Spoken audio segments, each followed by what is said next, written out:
En poursuivant le visionnage de cette vidéo, il est sous-entendu que vous prenez votre santé en charge et que vous avez bien compris qu'en aucun cas, les outils proposés par Crealma Coaching Harmony ne se substituent à un traitement médical ni à l'avis de votre médecin. Crealma Coaching Harmony décline toute responsabilité en cas d'inobservance de ces règles élémentaires de bon sens. Bienvenue sur cette bulle de sagesse où nous évoquons aujourd'hui l'effet boomerang, une manière sportive de qualifier la loi de cause à effet. Absolument tout ce que nous faisons, tout ce que nous disons, tout ce que nous pensons sort de nous et voyage avant de nous être d'une certaine manière retourné. Ça, c'est le geste du boomerang. Vous savez, c'est ce truc qu'on lance et qui, après avoir décrit un grand arc de cercle, nous revient. Quelquefois dans la figure si on ne sait pas bien le rattraper. Absolument tout dans notre vie se comporte comme un boomerang. Tout ce que nous lançons. Donc tout ce qui sort de nous. Vous le savez, bien sûr, nous sommes énergie, puisque tout est énergie. La physique quantique est maintenant en train de faire des démonstrations très fines de cela. Nous vivons dans un monde quantique qui oscille entre la particule et la forme ondulatoire, vibratoire. Nous sommes donc tous en vibration sur des fréquences et tout ce que nous émettons, tout ce qui sort de nous est émis sur une certaine fréquence. Alors, ceux qui ont la chance d'avoir un certain âge ont connu les postes de radio avec lesquels il fallait se battre un petit peu. Il y avait un petit bouton, une petite molette, et il fallait tourner la petite molette pour tomber pile sur la bonne fréquence afin de capter la radio qu'on voulait entendre. En fait, nous fonctionnons exactement de la même manière. Ce que nous envoyons, c'est une émission radio, puisque radio ça veut dire rayon. Rayon, c'est les ondes qu'on envoie. Nous envoyons des émissions radio, que ce soit par nos paroles, que ce soit par nos attitudes, par nos pensées, par nos actions, par nos décisions. Nous envoyons quelque chose.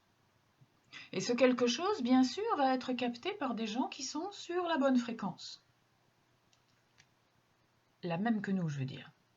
Bonne ne veut pas dire bonne ou mauvaise. Ça veut dire la même fréquence que nous. Et ce qui va nous revenir, eh bien, c'est l'écho de ce que nous avons renvoyé et qui a été reçu par des gens qui sont sur la même fréquence que nous. Donc, nous allons recevoir, tout ce que nous allons recevoir, ce sont des choses qui sont sur la même fréquence que nous. Et c'est très logique puisque ce qui n'est pas sur la même fréquence que nous, nous ne pouvons pas le capter. Pour en revenir à mon exemple de tout à l'heure de radio, si on était branché sur RTL, on ne pouvait pas recevoir Europe 1. Non pas qu'Europe 1 n'était pas en train d'émettre, ou France Inter. Tout le monde était en train d'émettre. Mais nous recevions ce que nous avions choisi de recevoir en nous branchant sur une certaine fréquence. Si on se branche sur la fréquence France Inter, on reçoit France Inter.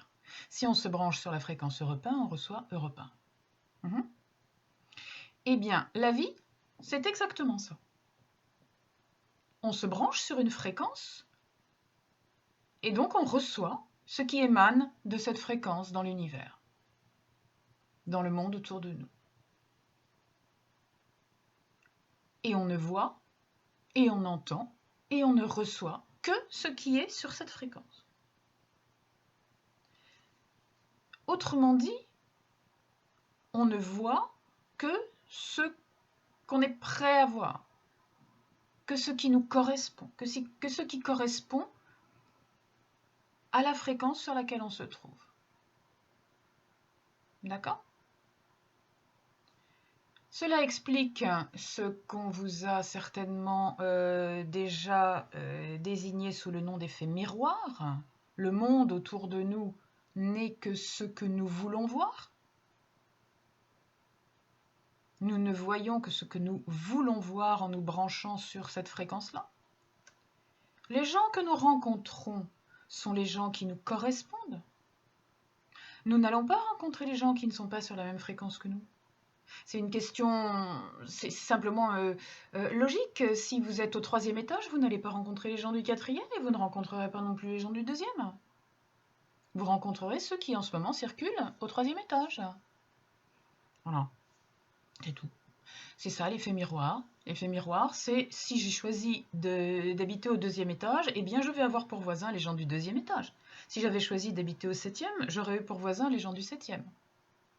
Je peux éventuellement croiser les gens d'un autre étage. Je peux éventuellement, momentanément, avoir un échange avec eux. Mais ce ne sont pas les gens auprès desquels je vis, ce ne sont pas les gens que j'aurai le plus de probabilité de rencontrer. Et ce ne sont pas les gens qui vont m'entourer. Tout simplement. L'histoire de la radio. Donc, ce que je vais lancer, n'oubliez jamais, ce que je vais lancer va me revenir.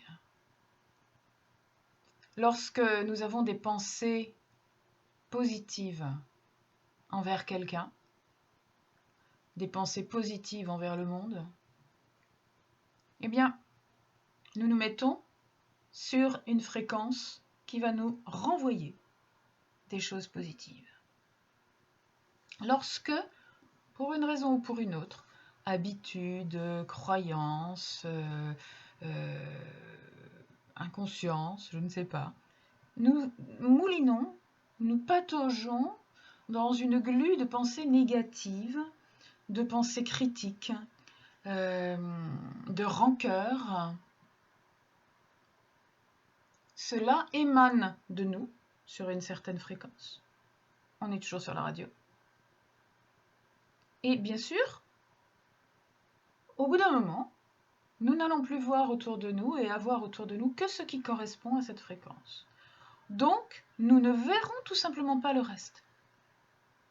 Nous finirons par ne plus voir les gens qui ne sont pas sur cette fréquence, donc nous ne verrons plus que des gens négatifs, que des gens critiques avec lesquels nous aurons des conversations qui tourneront toujours autour de la critique, qui tourneront toujours autour de ce qui ne va pas, autour de ce qui fait souffrir, autour du jugement. Et les gens qui sont dans le non-jugement, qui sont dans le positif, qui sont dans la joie, la gratitude, le bonheur, la plénitude, mais ces gens-là, nous n'en verrons même pas le bout du nez. Ça va beaucoup plus loin en ce qui concerne les retombées sur notre vie. Pensez noir, vous vivrez noir. Pensez manque, vous vivrez le manque. Pensez tristesse, et vous serez dans le chagrin. Pensez maladie, et vous serez dans la souffrance. Alors que, si vous vous mettez à penser joie, bonheur, prospérité, et que vous prenez toutes choses avec acceptation et gratitude, progressivement, votre façon de voir les choses va transformer votre vie. Ça n'est pas facile, c'est vrai, je suis d'accord. Ça n'est pas forcément facile, surtout si vous êtes seul, surtout si vous n'y avez pas été habitué. Nous sommes d'accord avec ça. Il y a des moyens de se faire aider. Il y a des moyens de progressivement faire cela avec quelqu'un qui va vous faire franchir les marches une par une. Mais tout le monde peut en sortir. Il n'y a qu'une seule condition, c'est de vouloir, d'accepter de lâcher l'ego et de vouloir s'en sortir. Lâchez votre ego qui vous dit « Mais non, t'as raison de fonctionner comme ça, tout va mal. Bien sûr que tout va mal, de toute façon tout va toujours mal. Donc il n'y a pas de raison que ça aille bien. » Ah, ouais. Et quand on part de ce principe, les gens sont moches. Ils y comprennent rien. Il n'y a que moi de bien, j'essaye de faire les choses bien, mais personne m'écoute. Alors là, bonne chance. Attention au boomerang quand il va revenir. Essayez de vous baisser à temps pour ne pas le prendre dans la tête. Non, sérieusement. Prenez conscience de ça. Les choses sont comme vous voulez les voir. Ce qui vous arrive, c'est la conséquence de vos choix du passé. C'est la conséquence de ce que vous avez semé. On récolte ce qu'on sème. Alors, on ne sème pas toujours que du bon, c'est pourquoi de temps en temps dans la vie, on reçoit un parpaing dans l'estomac. Ça, c'était un truc moche qu'on avait semé un jour. Bon, et il revient. Eh bien, il faut l'accepter. Et au lieu de râler, et au lieu de se laisser couler, il faut se dire, bon, alors, comment est-ce que je peux transformer ce truc-là pour que ça m'apprenne quelque chose? Et mieux encore que de le transformer, comment est-ce que je peux le transcender de façon à ce que non seulement ça m'apprenne quelque chose à moi, mais que j'arrive à en sortir un enseignement qui soit utile au monde et aux autres. Alors là, on a bon espoir. On a bon espoir d'être sur le chemin et on a bon espoir d'apprendre à jouer du boomerang de manière artistique. Parce que le boomerang, quand on sait le lancer et qu'on sait le rattraper, ça peut être quelque chose de très joli à regarder.